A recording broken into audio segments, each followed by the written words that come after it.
Graças a Deus. Então, está escrito em Lucas, no capítulo 14, verso 15 a 24. E ouvindo isto, um dos que estavam com ele à mesa disse-lhe: Bem-aventurado o que comer pão no reino de Deus. Porém ele lhe disse: Um certo homem fez uma grande ceia e convidou a muitos. E à hora da ceia, mandou o seu servo dizer aos convidados: Vinde, que tudo já está pronto. E todos a um começaram a escusar-se. Disse-lhe o primeiro: Comprei um campo e preciso ir vê-lo. Rogo-te que me haja por escusado.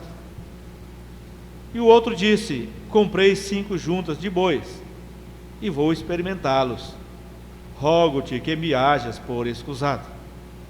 E o outro disse: Casei e portanto não posso ir.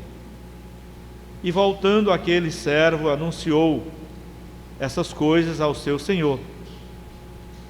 Então o pai de família, indignado, disse ao seu servo: Saí depressa pelas ruas e bairros da cidade e trazei aqui os pobres e os aleijados e os mancos e os cegos.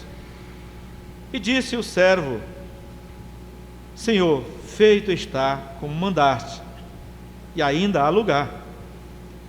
E disse o Senhor ao servo: Sai pelos caminhos e atalhos e força-os a entrar, para que a minha casa se encha. Porque eu vos digo que nenhum daqueles varões que foram convidados provará a minha ceia.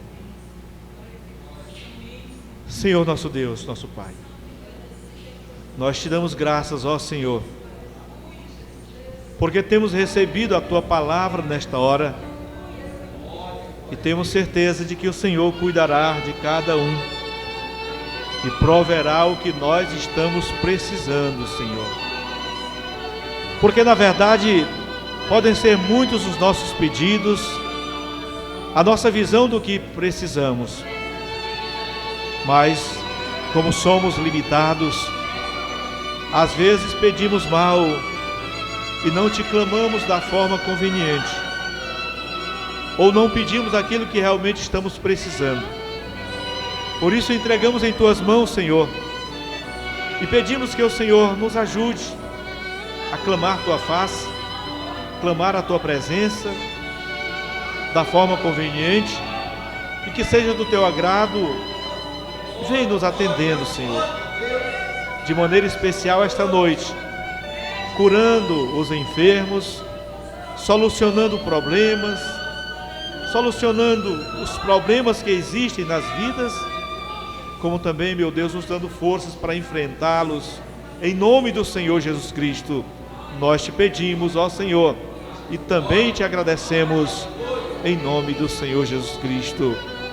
Amém, Senhor Jesus. Graças a Deus. Louvado seja o Senhor. Que Deus nos abençoe sempre.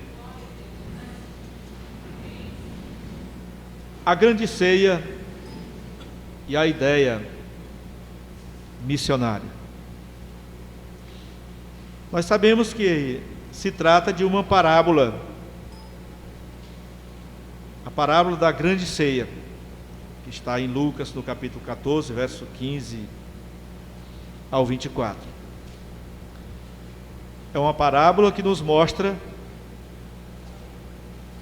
a questão missionária. E essa missão, ela existe desde o princípio. Ela foi primeiramente realizada ao povo de Israel,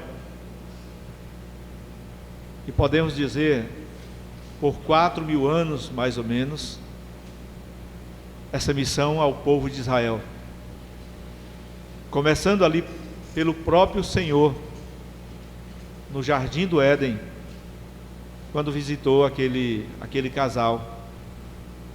E eles procuraram se esconder por causa de suas falhas, do pecado que tinham cometido.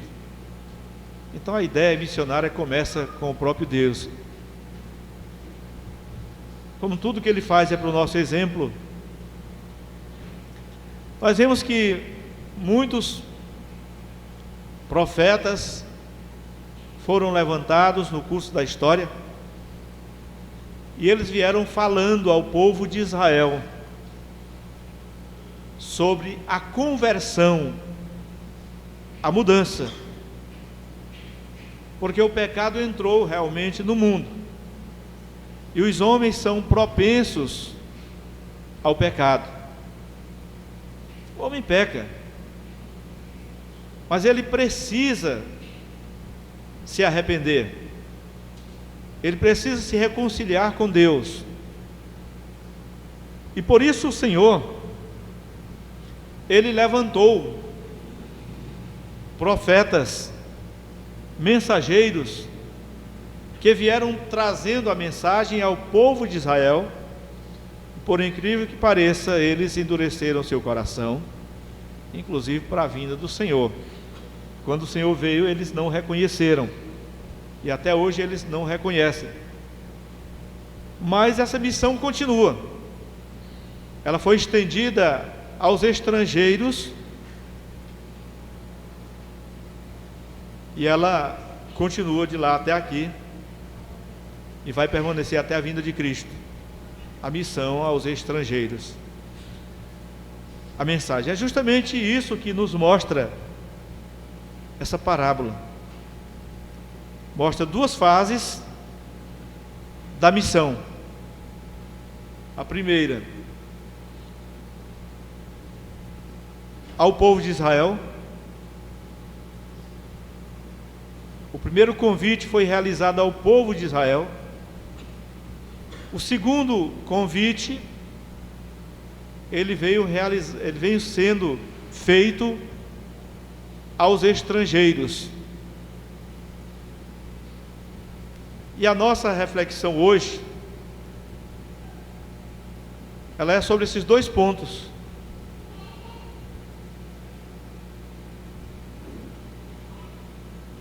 Nós podemos observar, irmãos, que Jesus aproveitou ali uma situação em que um daqueles que estavam ali naquela ceia, naquela grande ceia, ele disse: bem-aventurado o que comer pão no reino de Deus. Quer dizer, Jesus já vinha falando algo sobre o assunto. E aquele moço ali entendeu. Então disse: bem feliz, bem-aventurado é o que comer pão no reino de Deus. Jesus estava falando algo mais excelente. Ou seja, o Deus conosco, Emmanuel, estava agora ministrando, estava evangelizando. Se no princípio estava o Senhor ali no Jardim do Éden, agora nós vemos, como diz Miqueias, o Senhor saindo do seu lugar, descendo e andando sobre as alturas da terra. Como está escrito em Isaías, o próprio Deus, ele veio feito carne, nascendo de mulher. Agora estava ali o Senhor anunciando acerca do reino dos céus aos seus discípulos e os demais que ali estavam, e um deles disse: bem-aventurado o que comer pão no reino de Deus.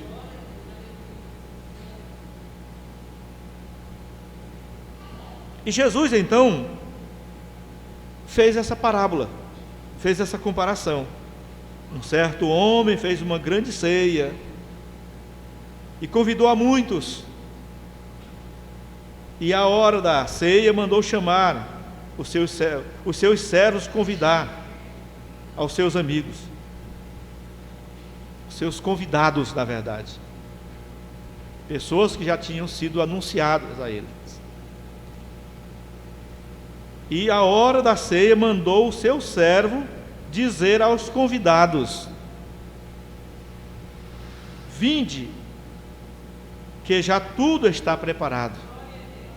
Eles não foram pegos de surpresa. Quando você faz um banquete em sua casa, uma festa em sua casa, você chama os seus amigos, né? Anuncia, faz o convite antecipado, você não faz na hora. E até muitas vezes, dependendo daquela solenidade, daquela festividade, existem até trajes apropriados.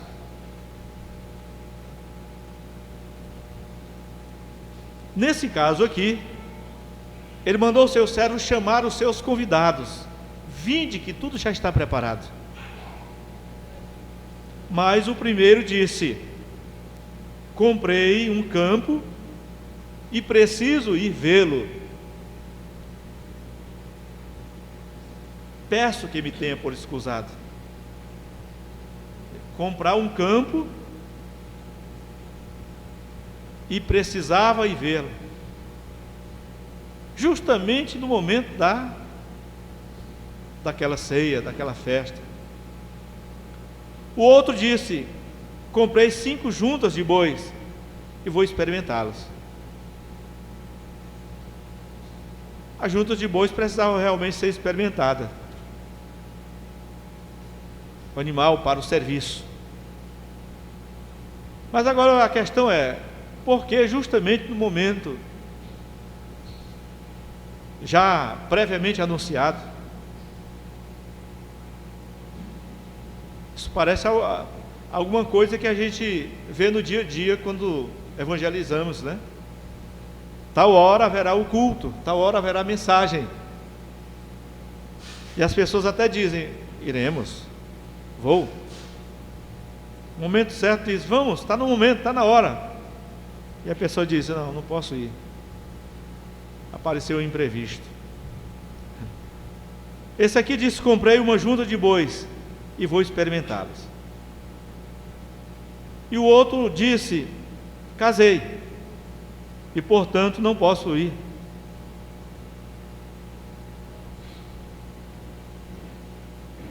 Até o casamento atrapalha. Até o casamento atrapalha servir a Deus. Mas por que atrapalha servir a Deus o casamento? Se o casamento é uma bênção, é uma dádiva de Deus, é uma bênção de Deus, não é por causa das escolhas que o homem faz, a prioridade que o homem dá?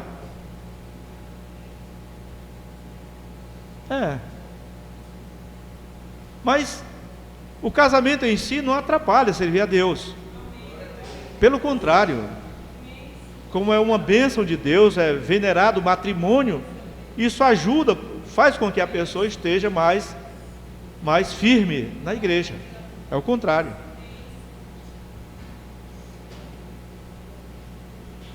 Casamento para mim me fez me dedicar mais na igreja e me afastar cada vez mais do mundo. E conheço muitas pessoas que foi a mesma coisa, né? Voltando o servo, anunciou essas coisas ao seu senhor. Então o pai de família, indignado, disse ao servo: sai depressa pelas ruas e bairros da cidade e trazei aqui os pobres.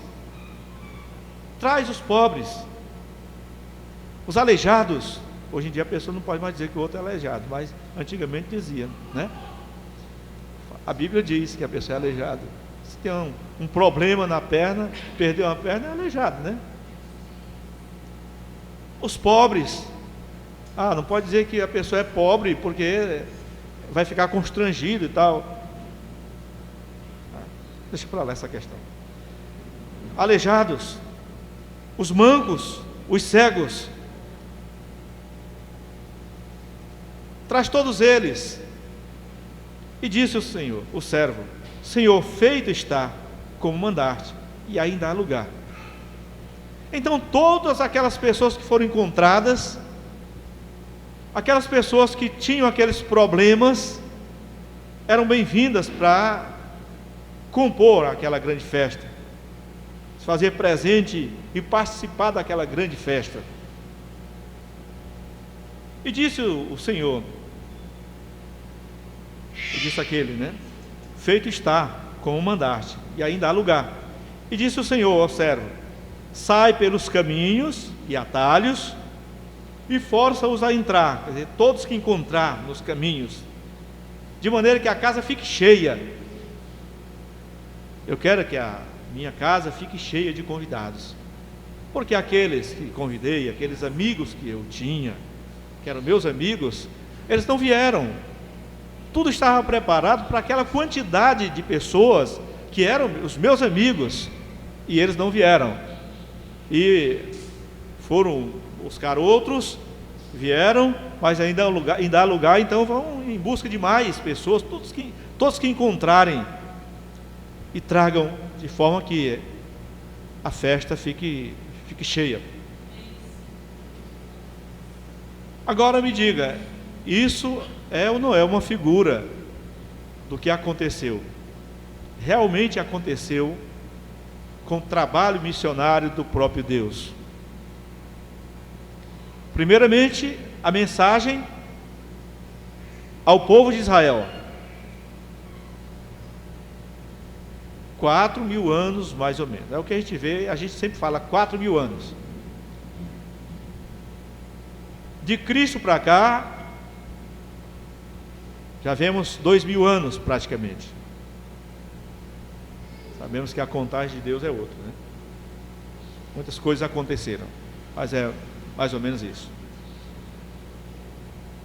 Então, tenha certeza, estes da segunda parte são os estrangeiros, pessoas cheias de defeitos. E o Senhor disse: venha agora, chegou a vez de vocês. Deus é perfeito. Veja o que ele falou pelo profeta Isaías. O profeta Isaías, no capítulo 25, verso 6, quando veja acerca desse convite ao povo de Israel. Capítulo 25, verso 6. Glórias a Deus por isso. E o Senhor dos Exércitos dará neste monte a todos os povos uma festa com animais gordos, uma festa com vinhos puros, com tutanos gordos e com vinhos puros, bem purificados. É uma figura de uma grande festa. O que seria uma festa?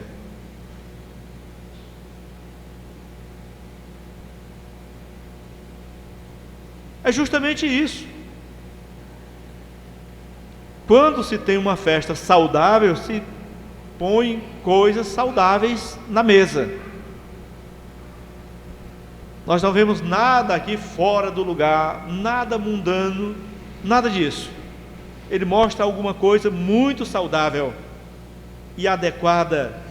Aqui nós vemos vários outros convites sendo feitos ao povo de Israel.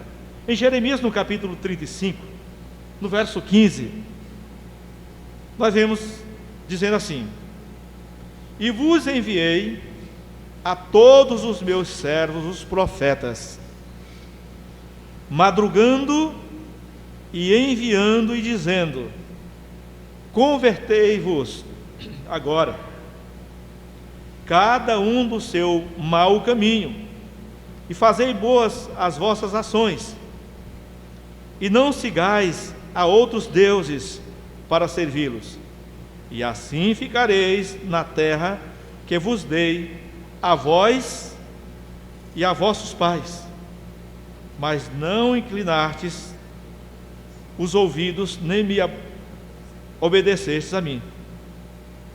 Ora, já pela boca do profeta Isaías, nós sabemos que o profeta ou ele está falando, muitas vezes ele fala do presente ou fala do futuro. Às vezes ele mesmo não sabe se o Senhor está lhe mostrando algo do presente ou está falando do futuro. Muitas vezes o profeta verdadeiro, ele fica sem saber, questionando: Senhor, do que se trata isso? É de agora? Isso é agora ou virá depois? Quando acontecerão essas coisas? Nós sabemos que essa profecia se encaixa tanto para o povo de Israel no Velho Testamento, durante todo o curso ali, como também a rejeição que eles tiveram quando viram Jesus. Mas tanto para o povo de Israel no passado como no tempo de Jesus, sempre vinha uma palavra bem conhecida em nosso meio, na boca dos profetas: convertei-vos agora. Convertei-vos agora. Mudem agora. Mudem agora a sua vida. Mudar de vida, nós estamos, o profeta, quando dizia mudar de vida, ele estava falando de conversão, abandono do pecado, deixar o pecado. Hoje em dia nós vemos já estamos no final dos tempos. Quando se fala de mudar de vida, se pensa logo na questão financeira, ou coisa terrena. Não, não é isso não.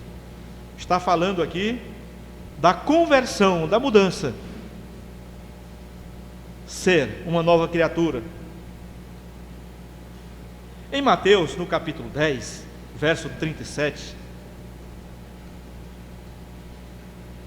veja o que o Senhor nos diz: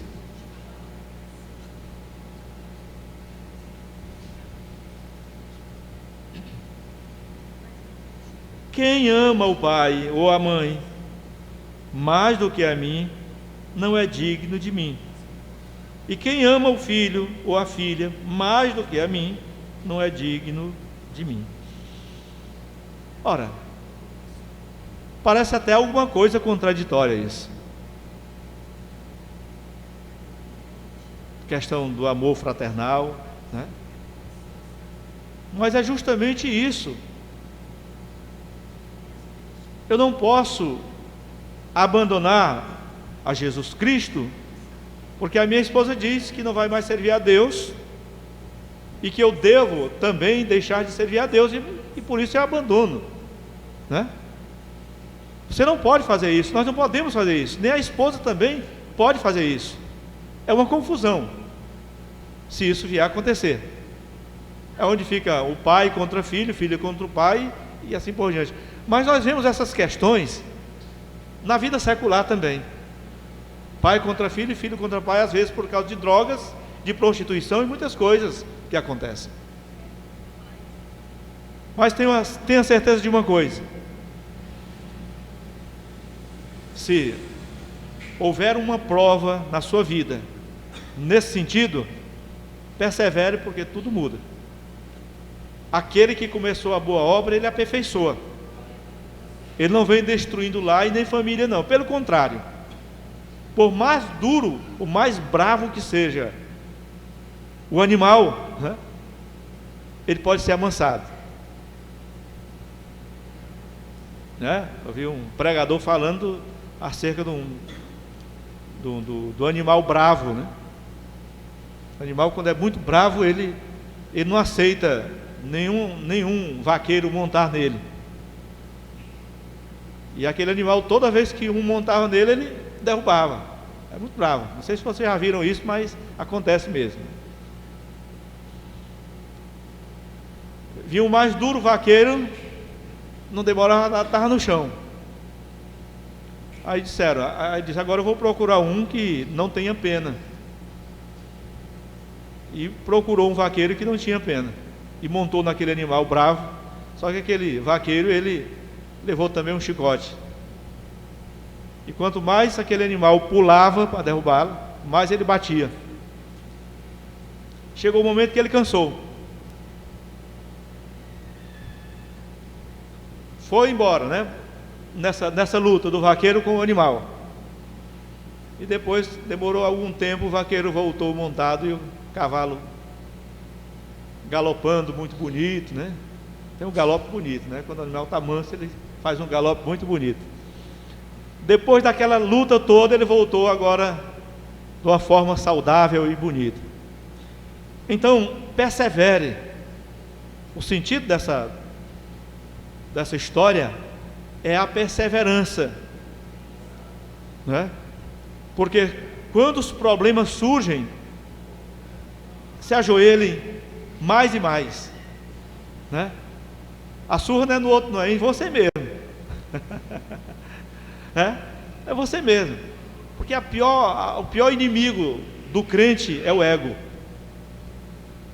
É o ego. O inimigo age no ego do homem. Aí o homem se torna um bravo. Aí apanha muito.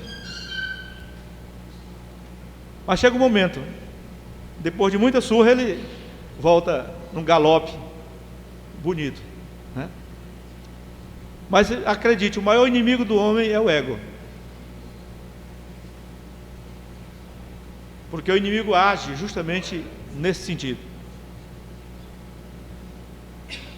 Mas o Senhor sempre teve uma palavra usada pelos profetas e pelos apóstolos, e o próprio Senhor Jesus usou: convertei-vos, arrependei-vos.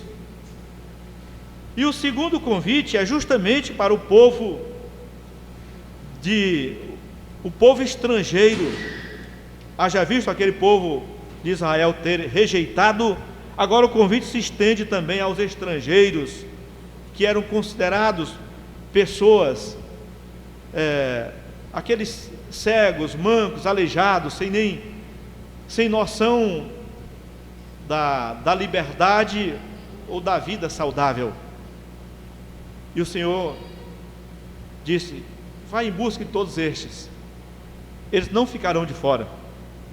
Em Mateus, no capítulo 4, versos 16 e 17, nos diz o Senhor: o povo que estava sentado em trevas viu uma grande luz, e aos que estavam assentados na região e sombra da morte, a luz raiou. Desde então começou Jesus a pregar e a dizer: arrependei-vos, porque é chegado o reino dos céus. Glórias a Deus por isso. O sofrimento grande, irmão, do homem nas trevas, do pecador, comparado àqueles que estavam cheios de defeitos, surrados, mas veio a luz, brilhou a luz para ele.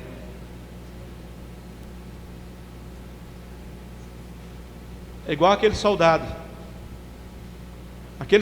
que realmente batalhou. Ele não vem sem cicatrizes.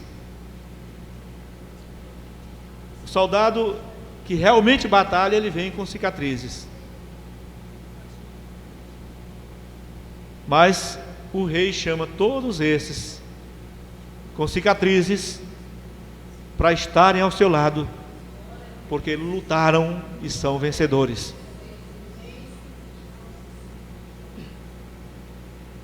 O Evangelho de São João, no capítulo 8, verso 12, nos diz o Senhor: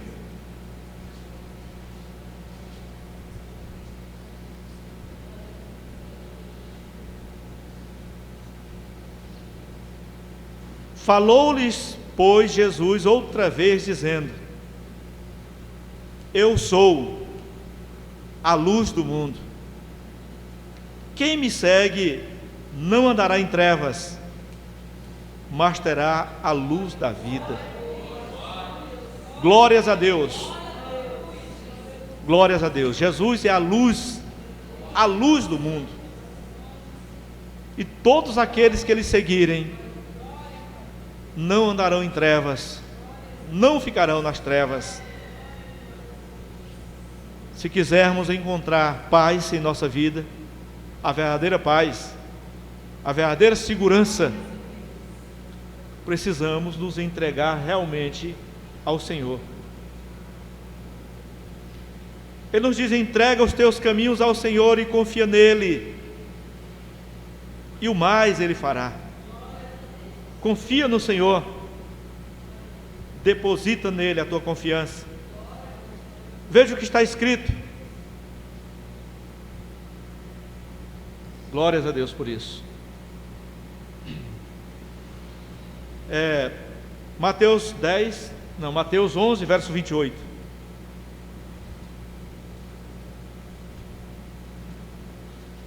Agora ele mostra aqui aos lutadores estrangeiros, aqueles que ingressaram: não tem mais. Mateus 11, 28. Vinde a mim, todos que estáis cansados e oprimidos, e eu vos aliviarei. Tomai sobre vós o meu jugo e aprendei de mim, que sou manso e humilde de coração, e encontrareis descanso para as vossas almas, porque o meu jugo é suave e o meu fardo é leve. Então, se o mundo oferece um fardo pesado e um jugo que maltrata, Jesus Cristo tem um jugo suave, Jesus Cristo tem um fardo leve. Tenha certeza, o mundo bate muito, o mundo maltrata, o fardo que o mundo oferece é muito pesado, o jugo que o mundo oferece maltrata muito, fere. Mas Jesus chama os cansados e oprimidos para que troquem esse jugo, para que troquem esse fardo por outro, aquele que Ele lhe dá, aquele que Ele tem preparado para os seus. Jesus é maravilhoso, irmãos. Você pode ver agora em Apocalipse no capítulo 19. Apocalipse no capítulo 19, nos diz o Senhor, no versículo 9 também: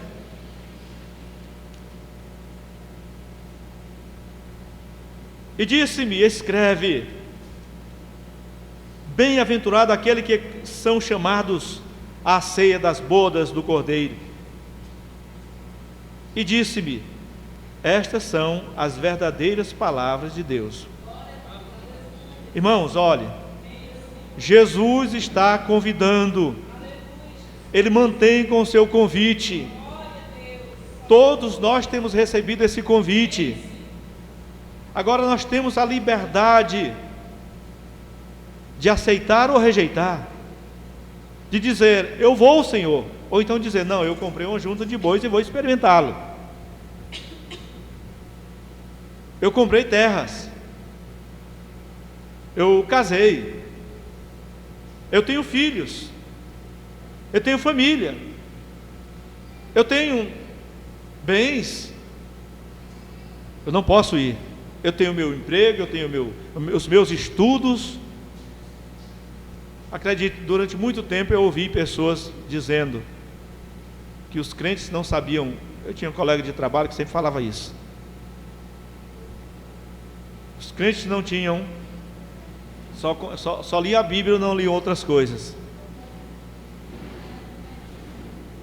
Por isso só lia a Bíblia. E eu digo, essas palavras me ajudaram muito a querer estudar mais. Eu não via isso nos crentes. Eu via nos crentes pessoas intelectuais, pessoas sábias, conselheiras, moderadas, pessoas que muitas vezes não tinham estudado muito no estudo secular, na escola. Talvez não tivesse terminado, pessoas que não tinham terminado o ensino médio ou o primeiro grau. mas de tanto ler a Bíblia falavam muito bonito. Conheço pessoas assim até hoje. Então eu via que não tinha nada a ver uma coisa com a outra. Mas para que eles não tivessem o que falar, eu digo, eu vou estudar mais. Já tinha vontade disso desde criança mesmo, então isso me empolgou mais ainda. Então, irmãos, estudar não atrapalha servir a Deus. A escola, a universidade não atrapalha a servir a Deus, a não ser que a pessoa fique inchado. Ouvi pessoas dizendo que o curso que eu ia fazer ia me fazer me afastar da igreja, e eu não via nada disso. Estudando, empolgado com os estudos, não via nada disso, e realmente, pelo contrário, me ajudou, tem me ajudado até hoje, continua me ajudando a debater essas questões. Então, nada nos impede de servir a Deus, nada, a não ser que queiramos isso, venhamos colocar outras coisas na frente, priorizar outras coisas, não deixar nenhum tempinho, nenhum espaço para o nosso compromisso com Deus. Mas se quisermos, há lugar. Então venham todos os estrangeiros, todos que forem encontrados nos becos, nos atalhos, nas cidades, nas aldeias, venham todos, porque Jesus está chamando. Amém. Jesus, ó Mestre soberano, juntos esperamos a Tua presença. Bendito Senhor amoroso, vem sobre nós Tua santa unção. Teus servos famintos, sedentos, procuram se vem, meu Senhor, nos ungir. Espírito Santo glorioso, chuva será o dia, clamamos a Ti. Quantos esperando o momento, em rogos e súplicas, vem, meu Senhor. Não tardes, atendes, ó Mestre, sonda, Jesus, todos os corações. Cremos na Tua promessa, por isso estamos a Te suplicar. Na Tua palavra nós cremos, não tarde, Senhor, venha nos saciar. Quantos esperando o momento, em rogos e súplicas, vem, meu Senhor. Não tardes, atendes, ó Mestre, sonda, Jesus, todos os corações. Cremos na Tua promessa, por isso estamos a Te suplicar. Na Tua palavra nós cremos, não tarde, Senhor, venha nos saciar. Amém. Agradeço a oportunidade em nome do Senhor Jesus.